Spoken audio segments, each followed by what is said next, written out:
You're watching Alabama's WVUA News at 5 with your award-winning news team, Lynn Brooks, Terri Brewer, weather with Richard Scott, and sports with Gary Harris. Coming up in home team weather, got a couple of thunderstorms on radar this afternoon. Very isolated stuff, but a couple of thunderstorms are possible through the weekend. We've got the full details plus your weekend forecast coming up, so stay with us. A Tuscaloosa Post Office Processing Center is on the way out. We'll have the latest, and warmer weather means it's almost time to hit the pool. But before you take your little ones to the water, find out what you need to know to help keep them safe. We're glad you're with us on this Friday evening. I'm Terri Brewer. Lynn Brooks has the night off. A Tuscaloosa Post Office Processing Center is shutting down operations. So what does it mean for the people who work there? We'll explain in our top story tonight at 5 o'clock. Postal officials say the Skyland Boulevard processing office will be consolidated with the office in Birmingham. U.S. postal officials say it's part of a multi-billion-dollar cost-cutting plan that involves closing nearly 250 mail processing centers. Postal spokesperson Deborah Federley told WVUA around 7 jobs will be eliminated at the Skyland location, but they will find those employees another position. Some of the other employees will be transferring to Birmingham. Local residents spoke out about the changes today. When you put your mail here, it goes wherever you want it to go the fastest. People want mail to go as rapidly as possible, and the process might be delayed. Very much concerned about that. Officials say the Skyland Processing Center is set to close by September 1st. Anniston's Processing Center is also going to be consolidated with the Birmingham Center. Well, it's the time of year when outdoor pools in West Alabama are opening for the summer, and while that's great news for many people, the U.S. Centers for Disease Control and Prevention have some new information about the risks of swimming for your little one. According to the CDC report, other than birth defects, drowning kills more American children between the ages of 1 and 4 more than any other cause. And the report also says boys are 4 times more often victims over young girls. WVUA spoke with Para-Aquatic Director Mike Harrison, who says constant supervision is the #1 element to safety, and also never count on what your child learned last summer. They think they can swim, so they run jump in the pool, and they don't realize that they sort of forgot how to swim. And a refresher course is always good. And there's parent and taught swimming lessons, there's group lessons for kids, adult swimming lessons. That's true for any age. Just learning to swim is definitely a key component to being safe in the water. Coming up at 6 o'clock, we'll have more specific details on how to keep your child safe at the pool this summer. On your Education Watch, Tuscaloosa County school calendar. After changing its calendar once, the system is going to have to make more revisions as part of the Alabama legislature's mandate to extend summer for all public school systems. The original plan was for the county schools to cut back to a 177-day calendar and increase class time each day. However, since that original plan was announced, Interim Superintendent Dan Butler says they've been told by the state that teachers have to fulfill a 187-day contract. That means less holidays through the year, possibly the elimination of fall break. Butler says the school board is meeting Monday to finalize, hopefully, next year's school schedule. As for the Tuscaloosa City Schools, Superintendent Dr. Paul McKendrick tells us their original plan will work if they add 4 additional teacher workdays. Tuscaloosa County leaders have taken another step towards selecting a new leader. Officials have narrowed the list of candidates for the new superintendent down to 5. Here is a look at who they are. Dr. Michael Daria, Assistant Superintendent at Tuscaloosa City Schools. Dr. Reginald Eggleston, Assistant Superintendent for the Mobile County Schools.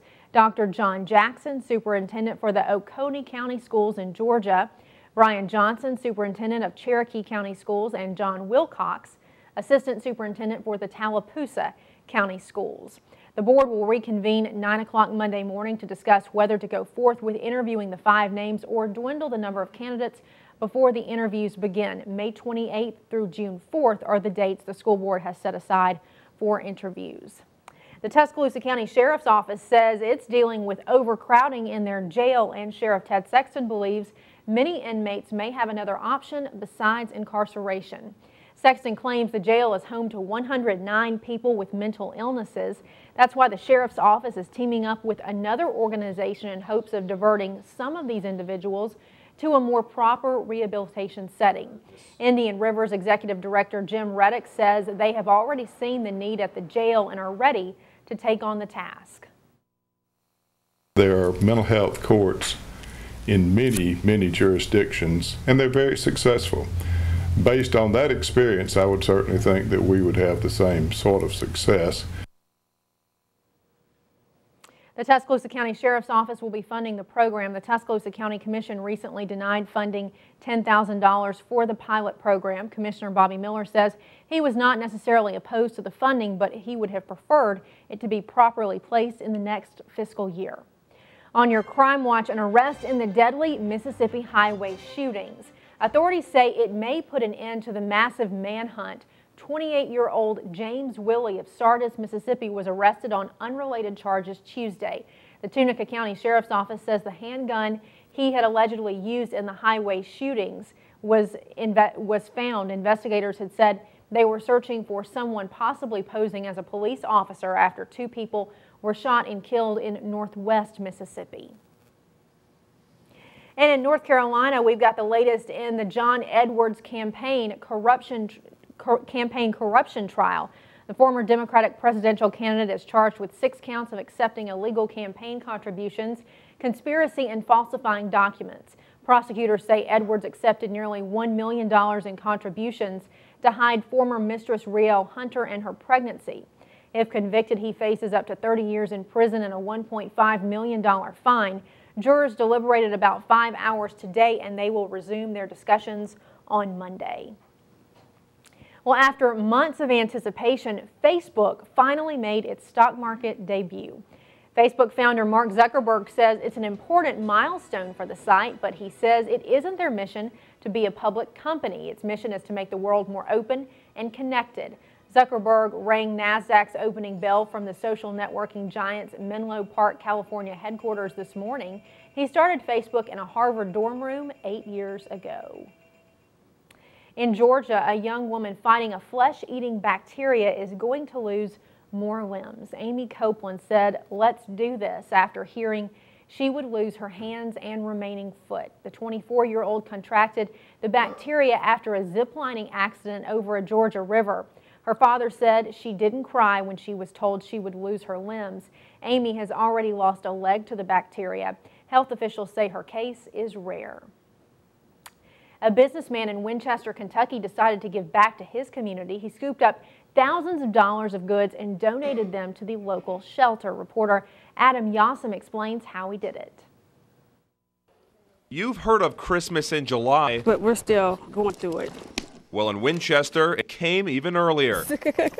Clark County Community Services doesn't mind. This is the largest donation we've ever received. The person playing Summer Santa, it's time to give back, you follow me? Local businessman Rankin Painter. It was $200,000 at retail. He was at the Kmart in Winchester a few weeks back buying things for his business. I said to the lady, "What are you going to do with all this stuff that's left over?" I said, "It's 2 days before you close." They told him everything goes to Kmart power buyers, so he went and became one. 6.5 hours and 4 cash registers later, Painter had his fortune. Be honest with you, I could have made $30,000, $40,000 on it. Instead, he paid it forward. It would have been enough for Rankin Painter to donate all these items, but he also rented a building to hold them in the meantime. Certainly unexpected, very unexpected. Businessmen are in business to make money. Unlike what's printed on these boxes, Painter's road to success wasn't always so smooth. It was hard sometimes. Tied rags around my feet sometimes I only had summer slippers. Now at his age, he's also in the business of making people smile. This will be the first year we've had enough hats, coats, and gloves for all the children that we serve during Operation Happiness. There won't be any needy people cold this winter, I don't think. Coming up after the break, it is hot this afternoon, 87 at Tuscaloosa, but is any rain to cool us off? Your forecast is straight ahead. We're shining the light on women's health, and today we're focusing on diabetes. We've got a guest live in our studio, with what you need to know. And former Crimson Tide linebacker D'Amico Ryans is now in the NFL, but he continues to give back to the state of Alabama. Sports director Gary Harris will have that story later for you in Alabama's Home Team Sports.